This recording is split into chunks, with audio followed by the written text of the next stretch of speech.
மதிமுகம் நேயர்களுக்கு வணக்கம். இது நேர்முகம். இன்றைய நேர்காணலில் சிறப்பு விருந்தினராக நம்மோட அரசியல் விமர்சகர் பொன்ராஜ் அவர்கள் இணைந்திருக்கிறார். பேசலாம். ஒரே ஒரு வார்த்தையில எனக்கு ஏன் மேல கம்ப்ளைண்ட் கொடுங்க, இவர் கமிஷன் ஆபீஸ்க்கு வந்தாரு பாத்தீங்களா? விட 3 மணி நேரம் பேசியிருக்கேமா. திமுக திமுக திமுக திமுக திமுக போபியா அப்படி சடைஞ்சா என்ன அர்த்தம்? போதையற்ற சமுதாயத்தை உருவாக்குன்னு சொல்லிட்டு நீ போட்டிருக்க வேட்பாளர்ல பாதி பேர் கஞ்சா கடத்தவனை போட்டு வச்சிருக்க. கான்பிடண்டா எல்லாரும் இருங்க. நீயே கான்பிடன்ட் இல்லை தம்பி. தாவேகா கட்சியில விஜய் கெஸ்ட் ரோல் பண்ணிட்டு இருக்காரு. இந்த நாங்க வீடியோ எடுத்துட்டோம்னு சொல்லி வீடியோ காமிக்கிறாப்ல. வீடியோ எப்படி எடுத்த? அப்ப ஏற்கனவே செட் பண்ணி வச்சிருந்து எடுத்தியா? வீடுதோறும் அரசு சேவைகள், மருத்துவம் தொடர்ந்திட ஸ்டாலின் தொடரட்டும், தமிழ்நாடு வெல்லட்டும். எனக்கு அவர் கூடவே இருக்கணும் போல இருக்கு. நீ இப்படியே அவர் கூடயே இருக்க முடியும். குளு குளுன்னு காத்து வீசுது. உங்கள் சத்யாவில் குளு குளு ஏசி ஆஃபர். டயா பூஸ்டர் சுகரை கண்ட்ரோல் பண்ணும், உங்க ஆரோக்கியத்தை மீட்டு தரும். சர்க்கரையை கட்டுப்படுத்துறதுக்கான எளிமையான வழிமுறை, இயற்கையான வழிமுறை. அனைத்து மருந்து கடைகளிலும் கிடைக்கும்.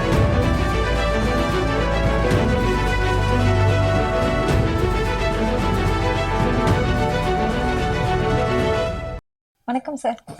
நேர்முகம் நிகழ்ச்சியில சந்தித்ததுல ரொம்ப மகிழ்ச்சி சார்.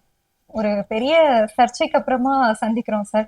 எப்படி போயிட்டு இருக்கு அந்த சர்ச்சை அப்படிங்கிறது? நீங்க சொன்ன அந்த வாக்கு, அந்த ஸ்டேட்மெண்ட்ல நீங்க உறுதியா இன்னுமே இருக்கிறீங்களா? நாம அது நான் தவிர்த்திருக்கணும். அது அது கோபத்தின் அறச்சீற்றத்தின் விளைவாக வந்த வார்த்தை. அது யாரையும் குறிப்பிட்டு சொல்றதுக்கு, பொதுவாக சொல்றதுக்கோ நான் அதை யூஸ் பண்ணல. தமிழக மக்களையோ தமிழக பெண்களையோ இல்லை தாவேகாவுடைய பெண்களையோ தரம் குறைந்து விமர்சிக்கணும்னு நான் சொல்லல. அப்படி ஒரு வார்த்தைகளை, அந்த மாதிரி ஒரு இழிவான ஒரு கலாச்சாரத்தை ப்ரமோட் பண்ணக்கூடிய சில பெண்களை தான் குறிப்பிட்டு சொல்லும் பொழுது இப்படி ஒருப்பட்ட ஒரு கூட்டம் இருக்கே அப்படின்னு சொல்ற ஒரு ஆதங்கத்துல சொல்லப்பட்ட சொல்லுது. அது அது அப்படி அந்த சொல் அதுக்கு வேற என்ன யூஸ் பண்றதுன்னு எனக்கு தெரியல. அதுக்கு ஈக்குவலண்டா வேற என்ன வேர்டு யூஸ் பண்றதுன்னு எனக்கு தெரியல. வந்துருச்சு டக்குன்னு.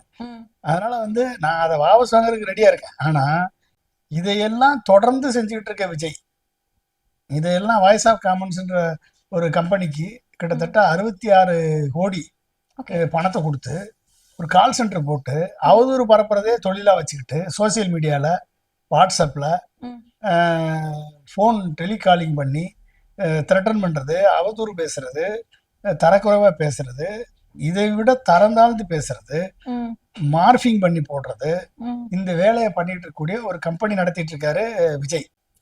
அந்த வாய்ஸ் ஆஃப் காமன் அப்படிங்கிறது ஆதவ் அர்ஜுனாவோடது. ஆமா, ஆதவ் அர்ஜுனா தானே பணம் கொடுத்திருக்காரு. அவருடைய அபிடேவிட்டை பாருங்க. அந்த அபிடேவிட்ல எவ்வளவு இருக்கு? கிட்டத்தட்ட 10 கம்பெனி இருக்கு, ஆதவ் அர்ஜுனா ரிலேட்டட் கம்பெனி. அந்த 10 கம்பெனிக்கு 200 கோடி கொடுத்திருக்காரு மொத்தமா. ஆமா, 200 கோடிக்கு மேல கொடுத்திருக்காரு. அப்ப அந்த 200 கோடியை கொடுத்து நீ என்ன பண்ற? ஒரு கால் சென்டர் நடத்தி அதன் மூலமா உங்களுடைய அரசியல் ரீதியா மாறுபட்ட கருத்துக்களை சொல்லக்கூடியவர்கள் மேல அவதூறு, தராதரமற்ற ஒரு வார்த்தைகளை, வெர்ச்சுவல் வாரியர்ஸ் என்ற வேற வச்சு உன் மனைவியை தராதரம் இல்லாம குறை சொன்னாங்க. உன் மேல உன்னுடைய போதை பழக்க வழக்கங்களை எதிர்த்து போராடிய ராஜேஸ்வரி பிரியாவை தராதரம் இல்லாம குறை சொல்லி அந்த அம்மா போலீஸ் ஸ்டேஷனுக்கு போய் அந்த பொண்ணு கம்ப்ளைண்ட் பண்ண வேண்டிய நிலை ஏற்பட்டது. ஜூலி, இந்த ஜல்லிக்கட்டு ஜூலி, ஃபேமஸான ஜூலி, அது போட்டதுக்கு அதை கம்ப்ளைண்ட் பண்ணீங்க. நாச்சியார்னு ஒரு பொண்ணை கம்ப்ளைண்ட் பண்ணீங்க, அவதூறு பேசுனீங்க. அடுத்து சீமான, சாட்டை துறைமுருகனை, குடும்பத்தை, அவங்க ஃபேமிலியை அவதூறு பேசுனீங்க. இப்படி எல்லாரும் அவதூறு பேசுறதுக்கு ஒரு தனி கம்பெனியே நடந்துட்டு இருக்குமா? அப்ப அந்த கம்பெனியை அவதூறு பேசுறது கம்பெனி நடத்தினா இந்திய ஜனநாயகம் இடம் கொடுக்குமா? குற்றவியல் நடைமுறை சட்டம் அதுக்கு வழிவகுக்குமா? நான் என்ன சொல்றேன், ஒட்டுமொத்தமா இந்த கூட்டத்துக்கு தலைவனா இருக்கவர் விஜய், இந்த அவதூறு கேம்பெயினுக்கு தலைவராக இருக்க விஜய், இந்த அவதூறு கேம்பெயினை நடத்துறவர் ஆதவ் அர்ஜுனா. இதுக்கு voice of commons strategy consulting, voice of commons entertainment limited, voice of commons foundation, இப்படின்னு ஏகப்பட்ட பேரை வச்சுக்கிட்டு இதுக்கு பணம் கொடுத்து இந்த வேலையை பண்றாரு விஜய்.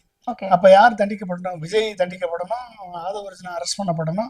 வாய்ஸ் ஆஃப் காமன்ஸ்ல வேலை பார்த்து இந்த ஹேட் கம்பெயினை, அவதூறு கம்பெயினை பண்ணக்கூடியவர்கள் தண்டிக்கப்படணும். கண்டிப்பா. அப்ப இது இது வந்து எனக்கு இப்போ எத்தனை நாளுக்கு ஆள் வந்துகிட்டே இருக்கு, ஆள் இன்னும் வந்துட்டு இருக்கா இன்னும் சார்? வந்துகிட்டே இருக்கு. ஓகே. அப்ப நான் எவ்வளவுதான் பிரிண்ட் அவுட் எடுத்து கொடுத்துக்கிட்டே இருக்குது சைபர் கிரைமுக்கு. ம். அப்போ வந்து கொடுத்துட்டு தான் இருக்கேன்.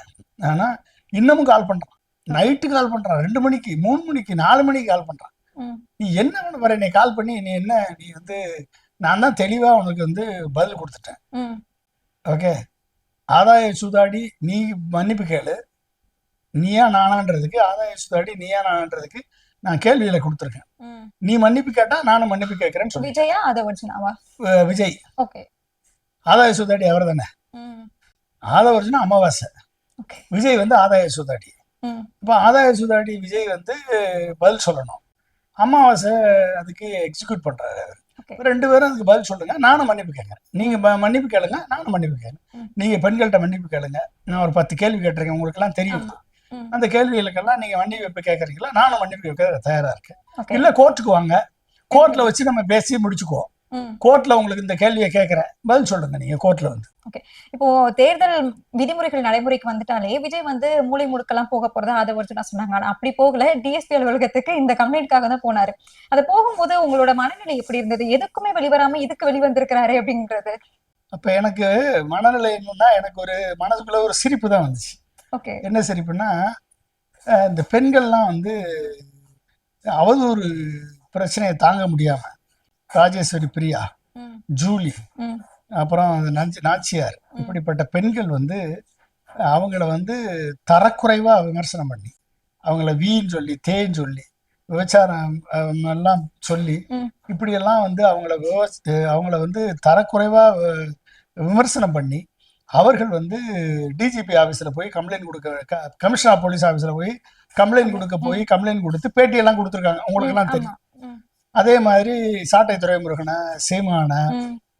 மற்றும் இன்னும் எத்தனையோ சமூக வலைதளத்துல எங்க கூட எல்லா பெண்களையும் சோசியல் மீடியால அவங்கள எதுக்குறவங்க அத்தனை பேரையுமே வந்து கம்ப்ளைண்ட் கொடுத்து எல்லாரும் போலீஸ் ஸ்டேஷன் போனாங்க, எல்லாரும் கமிஷனர் ஆஃப் போலீஸ் போனாங்க. ஓகே.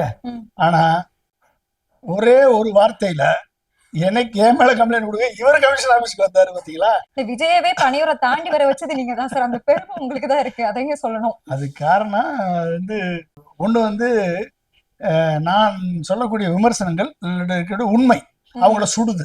ஓகே. அதுக்கு நான் என்ன பண்ண முடியும்? ம். நான் சொல்லக்கூடிய விமர்சனங்களை நீ பாசிட்டிவா எடுத்துட்டு உன்னை கரெக்ட் பண்ணிட்டேன்னா நீ அரசியல்ல வெற்றி பெற்றிருப்ப. ம். நான் சொல்லக்கூடிய விமர்சனங்களை நெகட்டிவா எடுத்துக்கிட்டு என்னைய வந்து ஒரு எதிரியா நினைச்சா அரசியல்ல நீ தோல்வியை சந்திக்க போற, அவ்வளவுதான் வித்தியாசம். ஓகே. அப்ப நீ வந்து என்னைய ஒரு எதிரியாவோ, நான் நம்ம திமுகவுடைய கைக்கூலின்னு நினைச்சு கைக்கூலின்னு சொல்லிக்கிட்டு நீ சார், உங்ககிட்ட உறுப்பினர் அட்டை இருக்குதா சார்? திமுக கைக்கூலி அப்படின்னு சொல்றாங்க. என்கிட்ட எம்ஜிஆர் கொடுத்த உறுப்பினர் அட்டை இருக்கு, ஓகே. அதிமுக உறுப்பினர் அட்டை என்கிட்ட இருக்கு. ம்.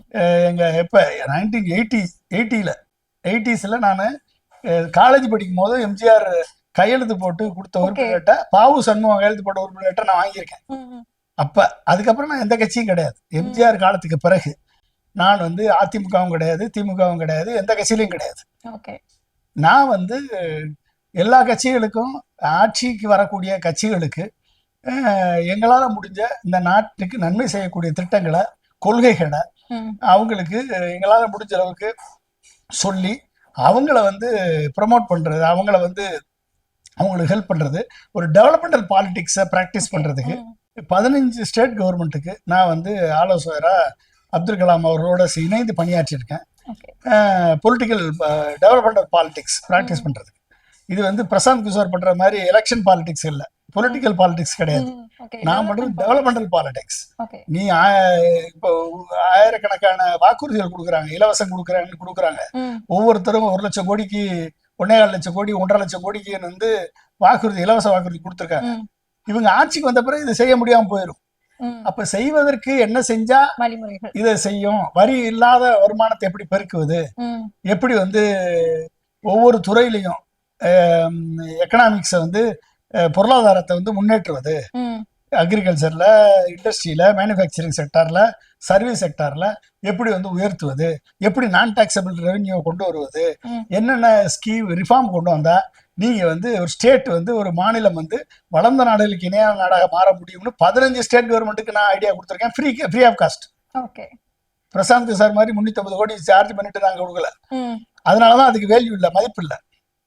புரிஞ்சுக்கிட்டீங்களா நீங்க? ம். நம்ம அப்துல் கலாமோட இருந்ததுனால ஃப்ரீ ஆஃப் காஸ்ட்ல நாங்க பண்ணிட்டு இருக்கோம். இதை வந்து நான் வந்து தொழிலா பண்ணியிருந்தேன்னா நான் கோடிக்கணக்கில் நான் சம்பாரிச்சிருப்பேன்.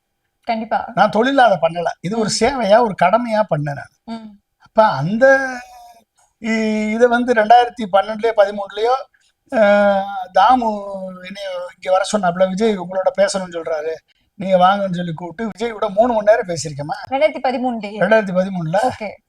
நீ வந்து எப்படி வந்து உங்களுடைய ரசிகர்கள் கூட்டத்தை ஒரு பொலிட்டிக்கல் கிரௌடா மாத்துறது, ம், எப்படி வந்து மக்களோட மக்களா பயணப்படுறது. அவர் அரசியல் இறங்கணும்னு சொன்னாரு என்கிட்ட. ஓகே. நான் அரசியல் இறங்கணும், எனக்கு ஒரு ஐடியா கொடுங்கன்னு கேட்டாரு. அப்போ அரசியல் இறங்கணும், நான் முதலமைச்சர் ஆகணும் அப்படின்னா நீ மக்களோட மக்களா பயணிங்க, அண்ணா சொன்ன கருத்தை மைண்ட்ல வச்சுக்கோங்க. ம், அண்ணா தான் நம்மளுக்கு எல்லாமே, பேரறிஞர் அண்ணா, ஓகே. அவர் சொன்ன கருத்தை மைண்ட்ல வச்சுக்கோங்க.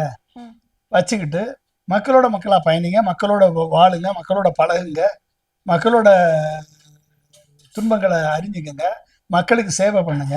இதெல்லாம் பத்தி 3 மணி நேரம் எக்ஸ்பிளைன் பண்ணியிருக்கேன், அரசியலை பத்தி. ஆனாலும் அவருக்கு எதுவுமே புரியல போலயே. அதுக்கு நான் என்ன பண்ண முடியும்? சொல்றதுதான் நம்ம சொல்ல முடியும்.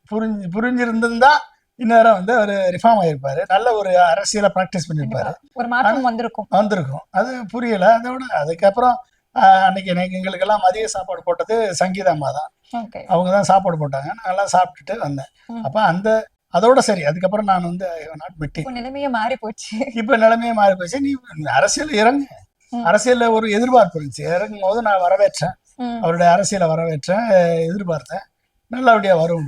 பட் ஆனா அரசியல்ல வந்த பிறகு பேச்சில், தொனியில், செயலில் ஆணவம், அகங்காரம், ஒரு என்னமோ தான் ஒரு கடவுள் ஃபிகர் மாதிரி, ஒரு கல்ட்டு ஃபிகர் மாதிரி அப்படி பண்ணிட்டு அவருடைய பேச்சுல வந்து நீங்க ஏதாவது ஒரு சப்மிசிவா இருக்கா? ம், எனக்காவது வந்து ஒரு அடுத்தவங்க பண்ண கான்ட்ரிபியூஷனை மதிச்சிருக்காரா? ம். எதுவும் பண்ணல. கண்டிப்பா. அப்ப என்ன ஆகும்? அப்ப இவங்கெல்லாம் நம்ம தமிழ்நாட்டை இந்த நிலைமை கொண்டாந்து வச்சிருக்காங்க. ஆனா இதுல இவ்வளவு கேப் இருக்கு. நான் வந்து அந்த கேப் எல்லாம் ஃபில்லப் பண்ணி நான் வந்து அடுத்த நிலைக்கு கொண்டு போவேன், எனக்கு ஒரு வாய்ப்பு கொடுங்கன்னு கேட்டா மக்கள் வந்து உங்களுக்கு கொடுக்க கொடுக்கலாம். போறாங்க. ம். அதை விட்டுட்டு திமுக. திமுக ஃபோபியா அப்படி சலைஞ்சா என்னமா அர்த்தம்? கண்டிப்பா. ம், அப்ப அங்கதான் வந்து அவருடைய செயல்பாடுகள் நம்ம கிரிட்டிசைஸ் பண்றோம். ம். கிரிட்டிசைஸ் பண்ணும் போதும் அவருடைய அதாவது சினிமா நடிகனா இருக்கும்போது நீ எப்படி வேணாலும் இரு, அதை பத்தி யாருக்கு கவலை இல்லை. ம். ஆனா பொது வாழ்க்கைக்கு வந்த பிறகு, பொது வாழ்க்கைக்கு மக்கள் மத்தியில உன்னை ஃபாலோ பண்ணக்கூடிய இளைஞர்கள், இளம் பெண்கள், பொதுமக்களுக்கு ஒரு முன்னுதாரணமான லைஃபை லீட் பண்ணணும். ம். இப்போ அந்த முன்னுதாரணமான லைஃபை லீட் பண்ணலைன்னா பாஸ்ட் இஸ் பாஸ்ட். அதாவது சினிமால உன் மேல எவ்வளவு குற்றச்சாட்டு இருந்தாலும் பாஸ்ட்னு மக்கள் ஏத்துக்குவாங்க. ம். ஆனா பாலிடிக்ஸ் வந்த பிறகு திரும்பவும் அப்படிதான் இருப்பேன் அப்படின்னா உன்னைய பார்த்து இளைய சமுதாயம் கெட்டு போகுது. நீ பண்ணக்கூடிய செயல்கள்ல அப்படியே இளைய சமுதாயம் நாங்களும் பண்ணா என்ன தப்புன்னு கேட்குது. ம். அப்ப அது வந்து ஒரு ஆள் கேட்டா பரவாயில்ல, ஒரு ஆள் மட்டும் இல்ல, வரிசையா வீடியோ வந்துகிட்டே இருக்கு. ம். அப்ப யாரு இதை நிறுத்துறது? அப்ப பெற்றோர்கள் வருத்தப்படுறாங்க, பெரியவங்க வந்து இதை பார்த்து முகம் சுளிக்கிறாங்க. ம். என்ன சொல்ல முடியலையே, இந்த இளைய தலைமுறையை நம்ம வந்து சொல்ல முடியலையே, சொன்னா கோபம் வருது, ம். சொன்னா அவங்க வந்து அசிங்கமா திட்டுறாங்க. எங்க தலைவன், நீ தலைவனுக்குரிய பண்பு நிலை என்ன இருக்கு? ம். பிரச்சனைன்னு வந்தா ஓடுறவன் தலைவனா? ஓகே. ஒரு பிரச்சனைன்னு வந்தா பொறுப்பேற்காதவன் தலைவனா? ஓகே. ஒரு லைஃப்ல முன்னுதாரணமா வாழ்றவன் தானே தலைவன். ம். அப்படி வாழாம நீ வந்து ஒரு தலைவனா இருந்துக்கிட்டு நீ வந்து ஒரு கூட்டத்தை உருவாக்குற. நான் நேர்மையான ஒரு போதையற்ற சமுதாயத்தை உருவாக்குன்னு சொல்லிட்டு நீ போட்டிருக்க வேட்பாளர்ல பாதி பேர் கஞ்சா கடத்தவனை போட்டு வச்சிருக்க. இப்போ அந்த வேட்பாளர்களே மாற்ற போறதாவும் 106 வேட்பாளர்கள்மா வெளியில இருந்து வந்து போட்டிருக்காங்கம்மா. பாலியல் குற்றச்சாட்டு இருக்கு, ஜாதி வெறியம் இருக்கான், அதுல கஞ்சா கடத்துறவன், போக்சோ வழக்குல மாட்டினவன், இத்தனை பேர் எடுத்து போட்டிருக்க. அப்ப என்ன உனக்கு ஒரு சின்சியாரிட்டி இருக்கு? இவ்வளவு நாள் என்ன பனையூர்ல தூங்கிட்டு இருந்தியா? ஆளை செலக்ட் பண்ண கூட தெரியலையா உனக்கு? கடைசி நேரத்துல 106 பேர் வெளி அதிமுக திமுக இருந்து வந்தவனா தூக்கி உள்ள போட்டிருக்க. அதிமுக பாஜக இருந்து எடுத்தவங்க உங்களை தூக்கி போட்டிருக்காங்க. பாஜக கூட்டணி இல்ல அப்படின்னு சொல்றதுல என்ன ஒரு நிலைப்பாடு இருக்கும்? எது கூட்டணி பாஜகவோட இல்ல அப்படின்னு சொல்றாங்க. ஆனா இருக்கிறவங்க ஃபுல்லா பாஜக காரங்களாவே ஆமா, இருக்காங்க. பாஜகக்காரங்க தான் வந்திருக்காங்க. பாஜக கூட்டணி கிடையாது, ஆனா இருக்கவெல்லாம் பாஜக. ஆமா. ஏடிஎம்கோட கூட்டணி கிடையாது, ஆனா இருக்கவெல்லாம் ஏடிஎம்கே வந்து விரட்டப்பட்டவன். ம். ஊழலை ஒழிக்கிறேன்னு சொல்றது, ஆனா இருக்கவெல்லாம் ஊழல் பண்ணவன். போதை மருந்து கலாச்சார ஒழிப்புன்னு சொல்றது, போதை மருந்து கடத்தினவன் தான் நீ வேட்பாளரை போட்டிருக்க. பெண்களுக்கு எதிரான குற்றங்களுக்கு நான் அண்ணனா இருந்து பாதுகாப்பேன்னு சொல்றேன், ஆனா போக்சோ வழக்கில் காதியானவன் எல்லாருமே வந்து வேட்பாளரை போட்டிருக்க. அப்ப என்ன நீ வந்து ஒரு வேட்பாளர் செலெக்ஷன்லயே நீ வந்து ஃபெயிலியர் ஆயிட்ட அப்படின்னா உன்னை எப்படி மக்கள் தேர்ந்தெடுப்பாங்க? இல்ல மக்கள் மேல அப்ப நம்பிக்கை இப்படிப்பட்ட இல்ல. ஒரு ஆளுங்களை தேர்ந்தெடுத்தா நாடு என்ன ஆகுறது சொல்லுங்க? எங்க போகும் அப்படிங்கறதே கேள்விக்குறியாதான் இருக்கு. இப்படிப்பட்டவரை வந்து தேர்ந்தெடுக்க கூடாது அப்படிங்கிறதுக்காக மக்கள் வந்து நம்ம மேல நம்பிக்கை வைக்கலையோ அப்படிங்கிற ஒரு எண்ணத்துலதான் 2 தொகுதியில போட்டிடுறாரா சார்? ஆமா, நம்பிக்கை இல்லாதவன் தானே நம்ம 2 தொகுதியில போட்டிட முடியும். ஒரு தொகுதியில போட்டுட்டு ஜெயிச்சு தோத்து போயிட்டோம்னா அசிங்கம். அப்ப 2 தொகுதியில இருந்தா அட்லீஸ்ட் 3லயா ஜெயிச்சிடலாமா அப்படின்னு செலக்ட் பண்ணி நின்னாலே யுவர் லாஸ்ட் த கான்பிடன்ஸ். கான்பிடண்டா எல்லாரும் இருங்க. நீயே கான்பிடன்ட் இல்ல தம்பி, நீயே வந்து தோத்துருவேன்னு சொல்லிதான் நீ வந்து 2 தொகுதியில நிக்கிற. அது 2 தொகுதி கிறிஸ்டின் தொகுதியில நிக்கிற. இதனால வரைக்கும் ஏன் ஜோசப் விஜய் சொல்லல? விஜய் சொல்லிட்டு இருந்த உங்க விஜய் உயிர் என்ன வரான்னு. இப்ப மட்டும் ஜோசப் விஜய் வருது. அப்ப பிஜேபி இருந்து சொல்லி கொடுத்துருக்கானா உனக்கு கிறிஸ்தவ வாக்கெல்லாம் பிரின்னு சொல்லி? அப்ப கிறிஸ்தவர்கள் எல்லாம் உன்னைய மாதிரி ஒரு பேட் எக்ஸாம்பிள ஒரு முன்னுதாரணமா எடுத்துக்குவாங்களா கிறிஸ்தவர்கள் எல்லாம்? அப்படி எடுக்கிறவங்க எல்லாம் வந்து ஜீசஸ் சொன்னபடி நடக்கிறவங்களா அவங்க? சொல்லுங்க பாப்பா. அப்ப எப்படி? அப்ப கிறிஸ்தவ தொகுதியை தேர்ந்தெடுப்ப, மதத்தை பார்த்து தேர்ந்தெடுப்ப, ஜாதியை பார்த்து தேர்ந்தெடுப்ப, எல்லாம் தேர்ந்தெடுத்த கேண்டிடேட் அத்தனை பேருமே வந்து ஊழல் பண்ணவன், முடிச்சவைக்கு போக்சோல மாட்டினவன், ஜாதி வெறியன், இப்படிப்பட்டவங்களை நீ தேர்ந்தெடுப்ப. எப்படிப்பட்டவன? அப்போ உன்னை எப்படிப்பட்ட ஒரு ஆட்சியை நீ கொடுக்கறதுக்கு தயாரா இருக்க? இதை கேள்வி கேட்கணுமா இல்லையா? கண்டிப்பா கேட்கணும் சார். இதுக்கு ஒட்டுமொத்த பின்புலமும் ஒரு சுரண்டல் லாட்டரி மண்ணை பின்னால கட்சியை 7 எடுத்து நடத்திட்டு இருக்கான். நீ அதுல கெஸ்ட் ரோலா நடிச்சுக்கிட்டு இருக்க. ஓகே, தானே அர்த்தம்? ஆதவர்ஜுனா கையில தான் தாவேக்கா இருக்குன்னு சொல்றாங்க. ஆமா, தாவேக்கா ஆதவர்ஜுனா எப்போ 7 எடுத்தாச்சுமா? 7 எடுத்துட்டாங்க. 7 எடுத்தாச்சு. இப்போ தாவேக்கா கட்சியில வந்து விஜய் வந்து கெஸ்ட் ரோல் பண்ணிட்டு இருக்காரு. கட்சியை வந்து வித்துட்டாரு. இவர்கிட்ட இருந்து பணம் போயிருக்கு. ஆனா இவர்கிட்ட இருந்து எவ்வளவு பணம் அவர்கிட்ட இருந்து வந்திருக்குன்னு தெரியாதுல்ல நம்மளுக்கு. அந்த கணக்கெல்லாம் ஏதாவது ஏமா 200 கோடி வந்து ஆதவர்ஜுனா கம்பெனிகளுக்கு வரிசையா நீ கொடுக்குறேன்னா என்ன கணக்கு? இந்த அவதூறு கேம்பெயின் மட்டுமே 67 கோடி. 67 கோடி. அப்புறம் இன்னொரு என்டர்டைன்மெண்ட் கன்சல்ட்டுக்கு 17 கோடி. இந்த ஏஐ வீடியோ பண்றதுக்கு ஒரு 17 கோடி. ஓகே, அவதூறு பிரச்சாரம் பண்றதுக்கு சோசியல் மீடியால வாட்ஸ்அப்ல த்ரெட்டனிங் கால் பண்றதுக்கு ஒரு கால் சென்டர் உருவாக்குறதுக்கு 67 கோடி கொடுத்துருக்காரு. அப்ப எப்படிமா அது? எப்படி இது என்ன அரசியலா இல்ல தமிழ்நாடு வந்து எப்படிப்பட்ட ஒரு இழிநிலைக்கு போயிருக்குன்னு மக்கள் யோசிக்க வேணாமா? பொதுமக்கள் யோசிக்க வேணாமா? பெற்றோர்கள் யோசிக்க வேணாமா? அப்ப இன்னைக்கு வந்து நீ என் மேல கம்ப்ளைண்ட் கொடுத்த, இன்னைக்கு வந்து ஒட்டுமொத்த தமிழகத்துல அத்தனை பேருமே வந்து எனக்கு நான் சொன்னது சரிதான்ற நிலைப்பாட்டுக்கு வந்துட்டாங்க. பூனைக்கு மணி கட்டியாச்சு, பொன்ராஜ் மணி கட்டியிருக்காரு அப்படின்னு. எனக்கு ஏற்பட்ட மன உளைச்சல், என் குடும்பத்துக்கு ஏற்பட்ட மன உளைச்சல், எனக்கு ஏற்பட்ட தனிப்பட்ட த்ரெட்டனிங் கால்ஸ் இத்தனையும் தாங்கிக்கிட்டு இந்த சமுதாயத்துக்காக எனக்காக குரல் கொடுத்த அத்தனை பேருக்கும், ஊடகவியலாளர்கள் வந்து நீ எடுத்துட்டீங்கன்னா வரிசையா அத்தனை ஊடகவியலாளர்கள் எக்ஸப்ட் 1 or 2 எல்லாருமே வந்து எனக்காக குரல் கொடுத்துருக்காங்க. நான் வந்து சொன்ன வார்த்தை தவறாக இருந்தா கூட அதனுடைய நோக்கம் சரியான நோக்கம் என்பதை வந்து அனைத்து ஊடகவியலாளர்களும் வந்து ஏற்றுக்கொண்டு எனக்கு ஆதரவு அளிச்சாங்க. அத்தனை பேருக்கு எனக்கு நன்றி. எனக்கு தனித்தனியா என்னால பேச முடியல, ஆனா அத்தனை பேருக்கும் நான் நன்றி சொல்றேன். அப்ப இது வந்து இன்னைக்கு ஒரு மக்கள் மத்தியில ஒரு விழிப்புணர்ச்சியை ஏற்படுத்தியிருக்கு. அப்ப இப்படிப்பட்ட ஒரு கலாச்சார சீரழிவை கொண்டு வரக்கூடிய ஒரு நடிகரை இன்றைக்கு வந்து அந்த நடிகர் செய்யறதெல்லாம் சரி என்று பேசக்கூடிய இந்த இளைஞர் கூட்டத்தை மாற்ற வேண்டிய பொறுப்பு வந்து ஒட்டுமொத்த சமுதாயத்துக்கு இருக்கிறது. சரிங்களா? அப்ப இதை செய்ய வேண்டிய பொறுப்பு நடிகர் விஜய்க்கு இருக்கு. ஆனா நடிகர் விஜய் அதை என்ஜாய் பண்றாரு, இதை ப்ரொமோட் பண்றாரு, இந்த பேட் கல்ச்சரை ப்ரொமோட் பண்றாரு. ஆனா அதை மாற்ற வேண்டிய பொறுப்பு நம்மளை போன்ற அத்தனை பேருக்குமே இருக்கு. எனவே அவர்கள் வந்து என்ன செய்கிறோம் என்று தெரியாமல் செய்து கொண்டிருக்கிறார்கள். இவர்களை இப்போ மன்னித்தருளும் ஜீசஸ் சொன்ன மாதிரி நம்ம சொல்ல வேண்டியதான். இப்போ உங்களை சொல்லும் போதுமே திமுகவோட கைக்குலி அப்படின்னு தான் சொல்லியிருந்தாங்க. இப்போ அதே மாதிரிதான் நேற்றைக்கு வில்லிவாக்கத்துல ஆதவர்ஜுனா அவர்கள் வந்து பிரச்சாரம் செய்யும் போது கண்ணாடி பாட்டில் வச்சு யாரோ அடிச்சிட்டாங்க அப்படின்னு சொல்லிட்டு, சோ அதுவுமே திமுக தான் காரணம் அப்படிங்கிற ஒரு குற்றச்சாட்டு வந்து முன் வச்சிருந்தாங்க. கடைசியில பார்த்து அது தாவேக்காவினர். சோ எல்லாத்துக்குமே இப்படி சொல்லிட்டே இருக்கிறாங்க சார். இது குறித்து உங்களோட பார்வை? எனக்கு இதுல வந்து ஒரு மிகப்பெரிய ஒரு சதித்திட்டம் அரங்கேறி கொண்டிருக்கிறது. எனக்கு ஒரு மிகப்பெரிய ஒரு அச்ச உணர்வு ஏற்பட்டிருக்கிறது. எப்படின்னா 41 பேர் மரணத்திற்கு விஜய் எந்த வகையிலும் காரணம் இல்லை, ஆதவர்ஜுனாவோ புஷி ஆனந்தோ அவங்க யாருமே காரணம் இல்லை. ஒட்டுமொத்த காரணமும் செந்தில் பாலாஜியும் திமுக மேல பழிய போட்டிருக்காங்க. இப்போ நேற்று நடந்த சம்பவத்தில் வில்லிவாக்கத்தில் ஒரு சோடா பாட்டில் வீசியிருக்கான். இதுக்கு காரணம் திமுக அரசு.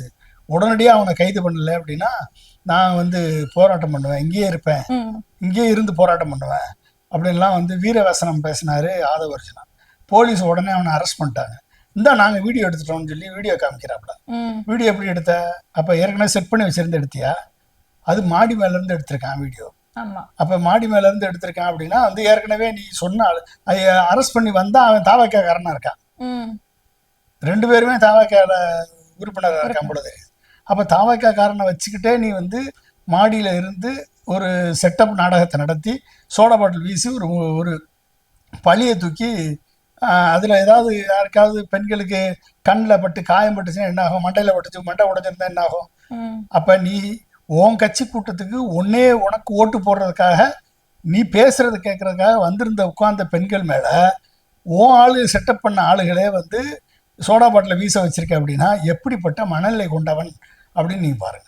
அந்த சிம்பதி அரசியல் சிம்பதி அரசியலை கிரியேட் பண்றது அப்படின்னா இந்த அமாவாசை ஆதவர்ஜுனான்றது கரெக்டா இருக்கா இல்லையா? சத்யராஜ் அப்ப நீங்க வந்து அரெஸ்ட் பண்ணது தாவக்காரங்களை அரெஸ்ட் பண்ணிருக்காங்க. அப்ப என்ன அர்த்தம்? அப்ப இவங்க வந்து கோபப்படம் பார்த்தீங்களா? கோபப்படத்துல வந்து ஒரு புதுசா ஒரு இளைஞர்கள் கட்சி ஆரம்பிப்பான். மக்களது சிம்பதி எப்படி எடுக்கிறது அப்படின்னா நம்ம கூட்டத்துக்கு வர்றவங்க மேல குண்டு வச்சு அதுல அவங்கள கொண்டுட்டு பழியை தூக்கி ஆளுங்கட்சியை மேல போட்டோம்னா நம்மளுக்கு மக்கள் ஓட்டு போட்டுருவாங்கன்னு சொல்லி ஒரு சீன் வரும், ஒரு சீன் சித்தரிப்பான். இப்படிப்பட்ட ஒரு சூழல் இவர்கள் விஜயும் ஆதவர்ஜுனாவும் சேர்ந்து இவர்களை பார்க்க வரக்கூடிய இளைஞர்களையும் இளம் பெண்களையும் பொதுமக்களையும் இப்படிப்பட்ட ஒரு குண்டுவெடிப்புக்கு உள்ளாக்கி விடுவார்களோ என்ற பயம் எனக்கு இருக்கு. இதை வந்து தேர்தல் கமிஷன் கவனத்தில் கொள்ளணும், தமிழக காவல்துறை கவனத்தில் கொள்ளணும், நீதிமன்றம் கவனத்தில் கொள்ளணும், தமிழக முதலமைச்சர் இதில் கவனத்தில் கொள்ளணும். ஒட்டுமொத்த பழியும் திமுக மேல போடுவதற்கு மிகப்பெரிய ஒரு வாய்ப்பு இருக்கிறது.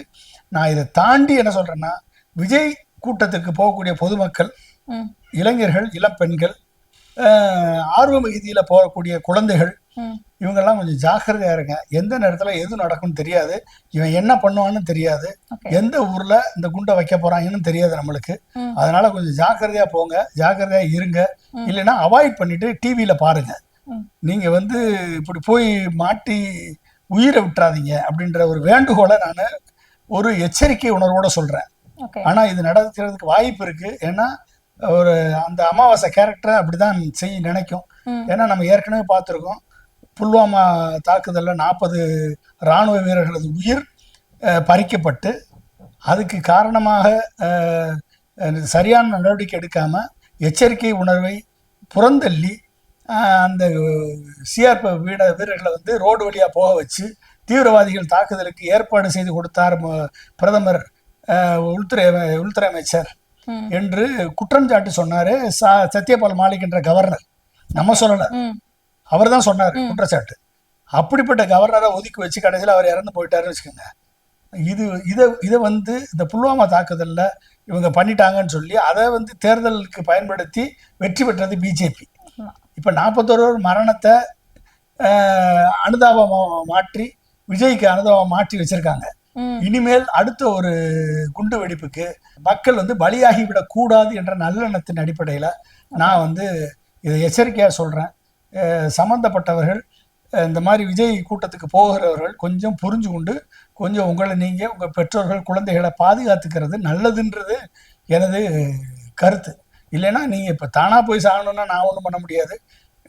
உங்களுக்கு 20 லட்சம் 30 லட்சம் கிடைக்கும், நாங்கள் செத்தாலும் பரவாயில்லன்னு போகிறவங்க போங்க, நல்லா ஜாலியாக போங்க, நம்ம ஒன்றும் சொல்ல முடியாது. இப்ப இப்படி ஒரு கூட்டம் கூடுது அப்படின்னா அதுக்கு வந்து காவல்துறை வந்து பாதுகாப்பு கொடுக்கணும் இல்லையா? இந்த பாதுகாப்பு வந்து எங்களுக்கு மட்டும் ஒருதலை பட்சமா கொடுக்க மாட்டாங்க அப்படிங்கிற ஒரு குற்றச்சாட்டுமே வைக்கிறாங்களே சார், காவல்துறை அப்படிதான் நடக்குதா? எவ்வளவு பேருக்குன்னா பாதுகாப்பு கொடுக்குறது? ஒரு ஒரு கண்ட்ரோல்டு க்ரௌடுன்னா பாதுகாப்பு கொடுக்கலாமா? எத்தனை ஒரு அன்கண்ட்ரோல்டு க்ரௌடை எப்படி பாதுகாப்பீங்க? அதை போய் நீங்கள் ஒழுங்குபடுத்தணும்னு போனீங்கன்னா போலீஸ் அராஜகம் ஒழிகன்னு சொல்லி இவங்க தான் கத்துவாங்க. சரிங்களா? நீங்கள் வந்து பனையூர்லேருந்து பெரம்பூர் வரும்போதும் கரெக்ட் டயத்துக்கு வந்துட முடியுது, கார்லாம் எந்த பிரச்சனையும் இல்லாமல் வந்துருச்சுல்ல. பெரம்பூர்ல இருந்து குளத்தூர் போறதுக்கு உன் கூட இதுக்கு 1000 பேர் வரான் பைக்கில், ஏன் அலோவ் பண்றத? ஏன் உன் கட்சிக்காரனை வச்சு அந்தவங்களாம் வராம ஸ்டாப் பண்ணி விஜய் காரும் விஜய் கூட வரக்கூடியவங்களுடைய காரும் ஒரு 5 காரு கூட போற மாதிரி எஸ்ஓபி படி எலெக்ஷன் கமிஷனுடைய புரோட்டோகால் படி அவங்களை அலோவ் பண்ணா, மெட்ராஸ் எப்பவுமே டிராஃபிக்கான ஏரியா, உனக்காக டிராஃபிக்லாம் நிறுத்தி அனுப்ப முடியுமா? அவங்களாலதான் டிராஃபிக் ஆகுது. உங்களாலதான் டிராஃபிக் ஆகுது. அப்ப நீ 1000 பேரை கூட்டிட்டு பைக்லயே வந்து, அதுவும் வந்து நீங்க வந்து ட்ரோன் ஷாட் எடுத்து போட்டிருக்கான் வீடியோ, நீங்க எல்லாம் பார்த்தா தெரியும். ட்ரோன் ஷாட்ல முன்னால இருக்கக்கூடிய கார்லாம் ஃப்ரீயா இருக்கு, இடம் ஃப்ரீயா இருக்கு, அதனுடைய பாத்து ஃப்ரீயா இருக்கு, ரோடு ஃப்ரீயா இருக்கு, அதுல வேகமா போகலாம். ஆனா எல்லாம் ஸ்லோவா போறான். ஏன்னா விஜய் கார் வந்து அந்த பைக்கு ஓட்டிட்டு வரவனோட ஸ்லோவா அப்படியே ஊர்ந்து வருது. அப்ப நீ வந்து ஒரு செயற்கையான ஒரு கிரௌடை கூட்டுற, செயற்கையான டிராஃபிக் ஜாமை ஏற்படுத்துற, செயற்கையான டிலே நீயே தான் உருவாக்கிட்டு எங்களால நகரக்கூட முடியல, அவ்வளவு மக்கள் வெள்ளமா வருதுன்னு சொல்ற ஒரு பிம்பத்தை கட்டமைக்கிற ஊடகங்கள் மூலமா, ஒரிஜினோட வாய்ஸ் ஆஃப் காமெண்ட்ஸ் மூலமா ஒரு பிம்பத்தை கட்டமைக்கிறீங்க. இந்த பிம்பத்தை கட்டமைச்சு பழியை தூக்கி எலெக்ஷன் கமிஷன் மேலையும் போலீஸ் மேலையும் போட்டு பழியை தூக்கி மு.க. ஸ்டாலின் மேல போடுறீங்க, அவரை முன்னாள் முதல்வர் வேற சொல்றீங்க. அப்ப இப்படி எல்லாம் வந்தா எப்படிமா வந்து போலீஸ் பாதுகாப்பு கொடுக்க முடியும்? அப்ப என்ன பண்ணணும்? போலீஸ் எந்த இடத்துல வர்றியோ அதுக்கு மேல பேரிகேடு போட்டு ஒரு பேரிகேடு பாத்வே கிரியேட் பண்ணணும். இதுக்குள்ள விஜய் கார் மட்டும் தான் போகணும், அனுமதிக்கப்பட்ட 4 வெஹிக்கிள் தான் போகணும். அதோட பேரிகேடை க்ளோஸ் பண்ணி அந்த ரோடே க்ளோஸ் பண்ணணும். ரோடே க்ளோஸ் பண்ணி இவங்களை மட்டும் அனுப்பி அடுத்த ஸ்டேஜுக்கு போறதுக்கு ஏற்பாடு பண்ணணும். அப்ப ஒவ்வொரு கூட்டத்திலையும் இவர் எங்கெல்லாம் போறாரோ அங்கெல்லாம் ஏற்பாடு பண்ணணும். கூட வரவனா அப்படியே அரெஸ்ட் பண்ணி தூக்கி உள்ள வைக்கணும். இதெல்லாம் பண்ணாதான் இவர் பிரச்சாரத்துக்கு போக முடியும். அப்ப எத்தனை போலீஸ் கொண்டு போடுறது? அப்ப மற்ற கட்சி பிரச்சாரத்துக்கு போலீஸ் வேணாமா? சட்டம் ஒழுங்கு பாக்குறதுக்கு போலீஸ் வேணாமா? டிராபிக் பாக்குறதுக்கு போலீஸ் வேணாமா? எல்லாத்தையும் இவருக்கு அனுப்பிடுவோமா? இவர் என்ன ஒபாமாவா அவரு, இல்ல ட்ரம்பா? எல்லாத்தையும் நிறுத்திட்டு இவருக்கு பாதுகாப்பு கொடுக்கறதுக்கு? நீ ஒரு ஆஃப்டர் ஆல் ஒரு நடிகை, ஒரு கட்சி ஆரம்பிச்சிருக்க, நீ வந்து இனிமேல் தான் ப்ரூவ் பண்ணணும் எத்தனை % ஓட்டுன்னு. மக்களை சீரழிக்கக்கூடிய நீ எல்லாரு மேலேயும் கம்ப்ளைண்ட் பண்ணிட்டு நீ வந்து பண்ணிட்டு இருக்க, உனக்கு எப்படி போலீஸ் பாதுகாப்பு கொடுக்கல அப்படின்னு சொல்லுவ நீ? அதனாலதான் இப்ப கேஸ போட்டிருக்கான் போலீஸ். 5 பிரிவுகள்ல வழக்கு பதிவு செஞ்சாங்க. ஆமா, நீ எத்தனை வழக்கு பதிவுக்கு நீ கோர்ட்டுக்கு ஏறி இறங்க போறியோ யாருக்கு தெரியும்? அப்ப பழிய தூக்கி எனக்கு போலீஸ் விட மாட்டாங்க அப்படின்னு சொல்லி பழிய தூக்கி ஸ்டாலின் மேல போட்டு நீ வீட்டுல இருந்து படுக்கிறதுக்கு, நீ வந்து அரசியல் பண்றதுக்கு உனக்கு இஷ்டம் இல்லை, மக்களை சந்திக்கிறதுக்கு இஷ்டம் இல்லை, வெயில்ல வர்றதுக்கு இஷ்டம் இல்லை, நீ வந்து பழிய தூக்கி இவங்க மேல போட்டுட்டு நீ வந்து வீட்டுல உட்காந்து அரசியல் பண்ண நீ நினைக்கிற.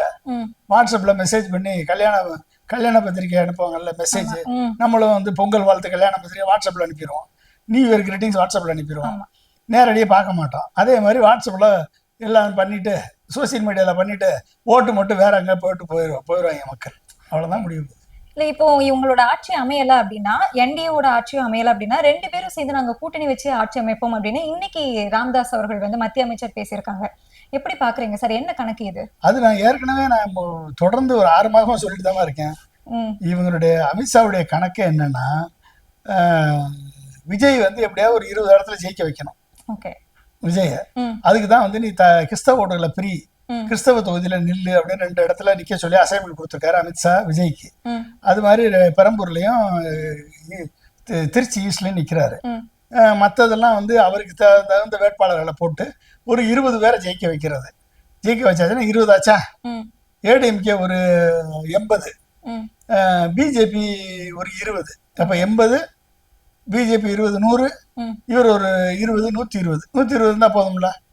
இந்த 120 வச்சுக்கிட்டு ஒரு கூட்டணி மந்திரி சபை அமைச்சு என்டிஏ ஆட்சியை உருவாக்கி அதில் வந்து பொம்மை பிஜேபி முதலமைச்சராக எடப்பாடியோ இல்லை வந்து விஜயவோ இல்லை வந்து வேற யாரையோ உட்கார வைக்கிறதுக்கான பிளான் இது. ஓகே. இது நடக்குது. இது வந்து திமுக கூட்டணியினுடைய வாக்கு வித்தியாசத்தை 100 கீழே கொண்டாந்துட்டு அவங்க அறுதி பெரும்பான்மை பெற விடாம செய்ய வச்சு எல்லாமே எது மூலமா பண்ண முடியும்? இவிஎம் மூலமா மட்டும்தான் பண்ண முடியும். இவிஎம் மூலமா பண்ணா கிட்டத்தட்ட எல்லா தொகுதியிலையும் ஒரு 3%, 4%, 5% வாக்குகளை இவங்களுக்கு அதிகமாக கொடுத்து இந்த 3 கூட்டணியும் வெல்றது மாதிரி ஒரு கூட்டணி மந்திரி சபையை உருவாக்கிட்டோம்னா இது நடக்கும் அப்படின்ற ஒரு எண்ணத்துல அவங்க செயல்படுறாங்கன்னு நான் 1 வருஷமா சொல்லிட்டு இருக்கேன்.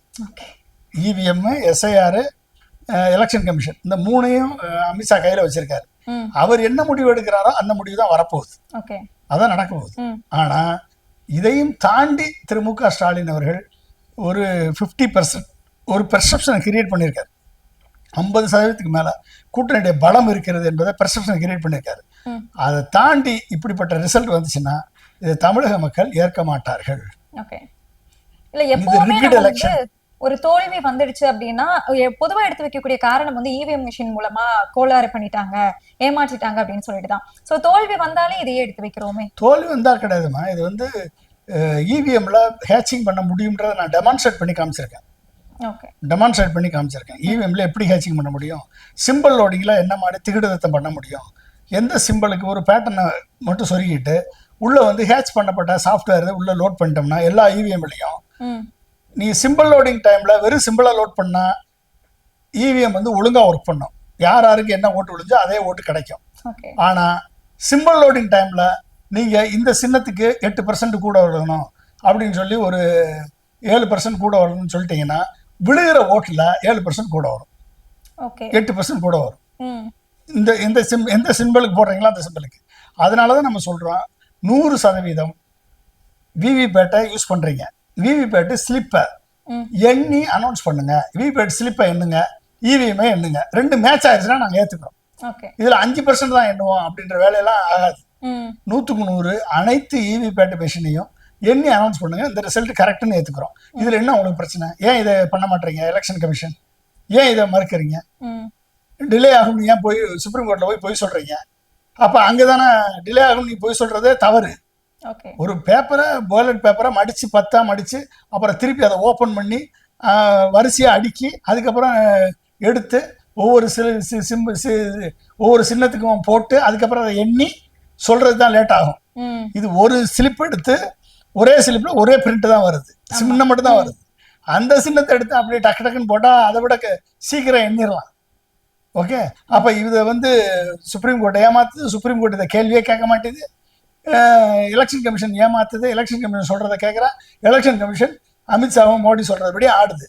அப்ப நீங்க எப்படி நீங்க வந்து உங்க இவிஎம்ல ஹேச்சிங் பண்ணல, இவிஎம் மேனிபுலேஷன் பண்ணல, நாங்க ஒத்துக்குறோம். நீங்க வேற ஒன்றும் இல்லப்பா, விவிபேட்டை ஸ்லிப்பை தனி பெட்டியில போடுங்க. விவிபேட் பிரிண்ட் பண்றீங்கல்ல, அந்த பிரிண்ட் பண்றத ஒவ்வொரு ஓட்டரும் ஒவ்வொரு வாக்காளரும் அதை எடுத்துட்டு போய் தனி பெட்டியில போடுங்க. அந்த பெட்டியில இருக்கிறத எண்ணுங்க, இவிஎம்ஏ எண்ணுங்க. 2ஐயும் மேட்ச் பண்ணி கரெக்ட்னா அங்க ஏத்துக்கிறோம். ஒன்னா வரலன்னா மாட்டிக்கிடுவாங்க. ஒன்னா வரலன்னா ஓட்டு ஸ்லிப்ல வர்றதுதான் ரிசல்ட். அப்ப அங்கதான் இவிஎம் ஹேட்ச் ஆனது தெரிஞ்சு போகும். அப்ப தெரிஞ்சு போகுன்றதுனால இவிஎம் ஹேட்சிங்க இவன் பண்ணிட்டு இதை வந்து மறைக்கிறாங்க மத்திய அரசு. அப்ப வந்து அதனாலதான் இவங்க செல்ற முடிவு வர்றதுக்கு வாய்ப்பு இருக்குன்னு நான் சொல்றேன். நிறைய தகவல்களை பகிர்ந்திருந்தீங்க. ரொம்ப நன்றி சார். மிக்க நன்றிமா.